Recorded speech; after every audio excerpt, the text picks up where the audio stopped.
Unsa man jud ang imuang ipaabot sa ako karon nga importante, ika nga sabi po ninyo na importante talaga na ipaabot po ninyo sa atin. Ano po 'yan? May problema bang nakita po ninyo sa China or dito sa Pinas? Anong mangyayari po? Sa update po guys, no, si kaibigan ninyo ngayon ay meron po siyang pakay sa atin na makipag-usap daw, kaya puntahan po natin doon sa park. Kaya samahan niyo po ako guys, sana po no, nandyan po siya para po ay meron tayong maitanong sa kanya tungkol po sa mga kalagayan po ng kinagagalawan po natin dito sa mundo. Kaya tara na. Hintay-hintay lang po tayo guys, no, kasi wapasilin ninyo ba kay murag na busy siguro sa kaibigan ninyo. Ato lang hulat-hulaton kung unsa iyahang ipaabot sa tuwa kay murag importante jud ni guys. O para po di sa tanan, no, mga aware lang po ta kung unsa man ang iyang ipaabot karon ni kaibigan ninyo. Basin di ay og kinina po na ang samok-samok ng mga China or unsa man karon ang iyang ipaabot, kasi ang gusto ni kaibigan ninyo na dito kami ngayon makikita sa park, kasi gusto po niya talaga na makipag-usap sa atin para ipaabot yung iwan ko lang kung ano talaga yung ipapaabot sa atin. Kaya hintayin lang po natin guys, wag lang po kayong mainip, maghulat lang takay kasi kanina doon tayo nag-intro sa labas, pero pumasok na lang po tayo dito para alamin kung nandito na po ba sila, si Pichay. Maghulat-hulat lang ta. Ay salamat guys, nandito si kaibigan ninyo guys. Asa si Pichay? Dagang salamat sa imong pag-abot kaibigan. Ano, nadugay man ka?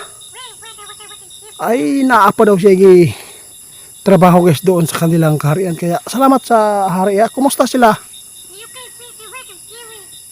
Salamat po sa kaibigan ninyo dahil po ay natupad po niyo talaga yung makipagkita ka sa akin ngayong araw na ito, oras na ito. Kaya papasalamat ako, napakabilis ko po talaga dahil po dumating ka.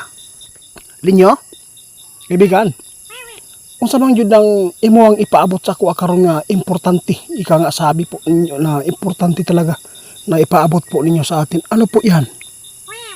May problema bang nakita po ninyo sa China or dito sa Pinas? Anong mangyayari po? Guys, ano lang no, hindi naman po talaga yung ipapabot niya sa atin, pero napaka-importante po daw talaga, dapat po kayo makinig. Ano po yung kaibigan?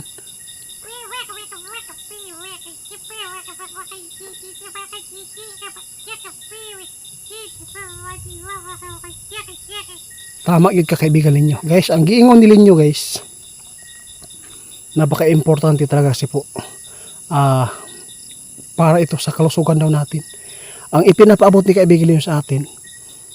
Ngayon po daw guys, no, mag-ingat po daw tayong lahat dahil po yung dinggi ay napakadelikado na po ngayon. Dumadami po yung tinatamaan ng dinggi.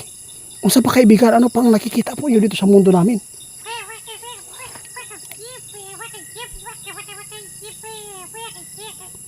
At saka daw guys, yung panahon natin, kung magkaiba po tao talaga guys dati at saka ngayon, kasi po nag-iba talaga yung panahon natin, no, tulad po ng araw, mas lalong kakaiba po yung init. Kaya pala sabi ni kaibigan ninyo, marami nagkakasakit, nagka high blood, no, tinatamaan ng cardiac, tapos dahil po pala sa panahon natin, no, na iba ika climate change, di ba Linyo? Oo, iba-iba po talaga yung panahon natin guys, no.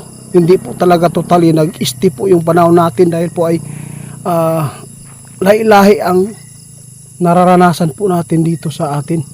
Yung init, yun pala ang nagbibigay po ng maraming tao na tinatamaan po ng sakit, kasi po laliman ka kaibigan ninyo, bisag lagnat, no, kahit lagnat lang guys, no, kakaiba talaga yung mararamdaman natin. Bigat ng ulo, bigat po ng katawan, at saka sobrang latang-lata talaga yung katawan. Tapos kaibigan, iba talaga pag sa una akong naranasan good guys, yung panahon natin dati, makaramdam pa tayo ng magandang hangin. Wala talagang bumubuga na hangin na mainit. Ngayon iba, may hangin pero yung singaw init.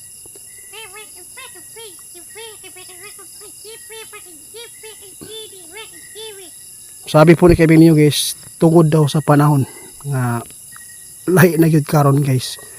Kato daw to mga edaran diha, kato ibang mga tao diyan na nagsasaka no. Yung mga edad po ninyo na medyo may katandaan na, huwag po kayo daw pasobra ng trabaho, magpainit no. Alas 5, alas 6 doon na po kayo magsimula magtrabaho, tapos 8:30 relax na kayo. Tama po kayo kaibigan, para maingatan po daw yung sarili nyo kasi lahi na gyud daw sa una guys o karon. Kasi naranasan din po natin no. Kasi sa una magkasakit ka, murag baliwala lang nimo na. Pero karon iba talaga kaibigan.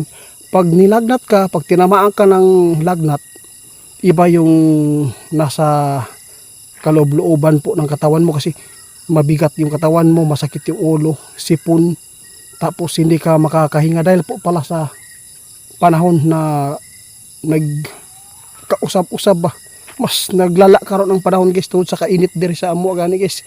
Bukid man gyud ni, diri man gyud nimo masimhot ang hangin nga bugnaw, presko, pero lahi lagi karon. Ang init na gyud ang imuhang maramdaman.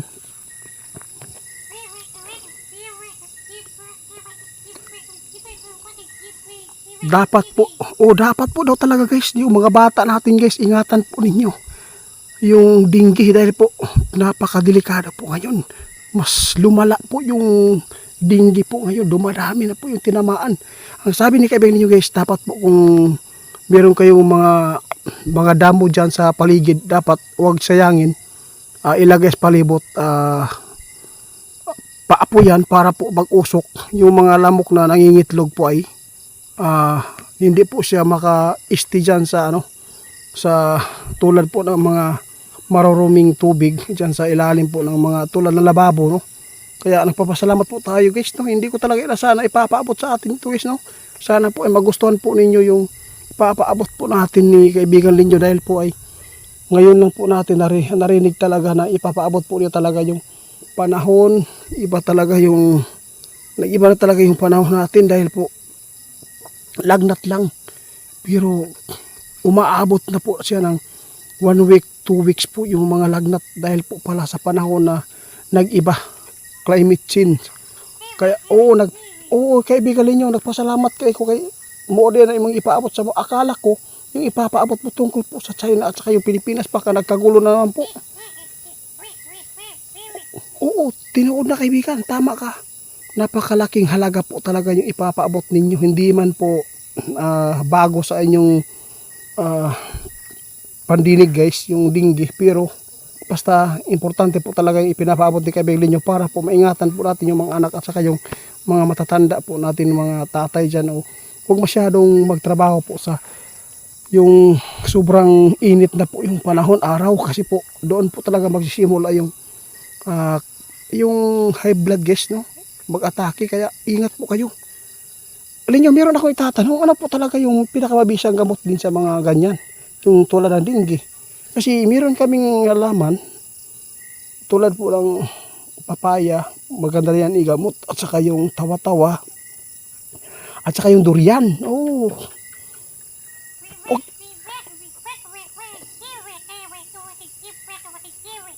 Tama ka kaibigan, tama yun kaibigan Linyo. Sabi ni Linyo guys, lahat po ng binabanggit ko guys, napakabisa po daw talaga yan. Kaya ipapaabot ko lang mamaya guys ha. Meron lang po akong ipapaabot kay kaibigan Linyo na i-off cam ko lang kasi napaka-importante ito. Kasi meron po mga followers natin na nagre-request po sa atin no, birthday po nila, gusto nila magpakanta. Sa i-off cam ko lang guys para ipapasa ko lang sa messenger. Kaya salamat sa lahat po ng mga supporters natin dyan. Kung nagustuhan po niyo yung video ito, pwede pakishare na lang po, pakisubscribe. At saka meron tayo na pabanggit dito tungkol po sa dengue, kung ano talaga mga herbal. Kaya salamat po sa inyo guys.